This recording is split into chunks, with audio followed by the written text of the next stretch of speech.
30 मई का दिन हिंदी पत्रकारिता के इतिहास में सुनहरे शब्दों में लिखा गया है।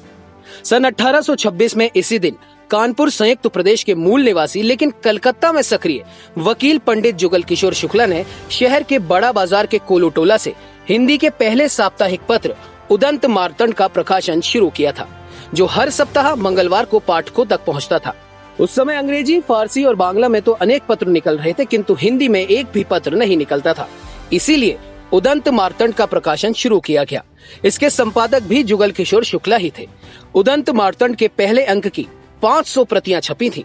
उदंत मार्तंड नाम उस समय की सामाजिक परिस्थितियों का संकेतक था, जिसका अर्थ समाचार सूर्य है।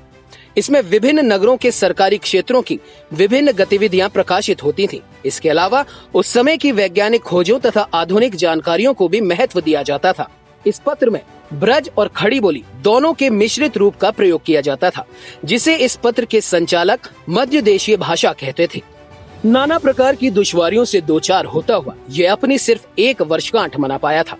एक तो हिंदी भाषी राज्यों से बहुत दूर होने के कारण उसके लिए ग्राहक या फिर पाठक मिलने मुश्किल थे, और दूसरी समस्या ये भी थी कि हिंदी भाषी राज्यों से दूर होने के कारण उन्हें समाचार पत्र डाक द्वारा भेजने पड़ते थे। डाक दरें बहुत ज्यादा होने की वजह से इसे हिंदी भाषी राज्यों में भेजना भी आर्थिक रूप से महंगा पड़ रहा था। अखबार के लिए पंडित जुगल किशोर ने सरकार से कई बार अपील की कि कम से कम डाक दरों को तो कम कर दिया जाए, जिससे पाठकों तक ये अखबार पहुंच सके। लेकिन ब्रिटिश सरकार ने इस पर कोई कदम नहीं उठाया और खुद भी अखबार की कोई भी प्रति लेने से मना कर दिया।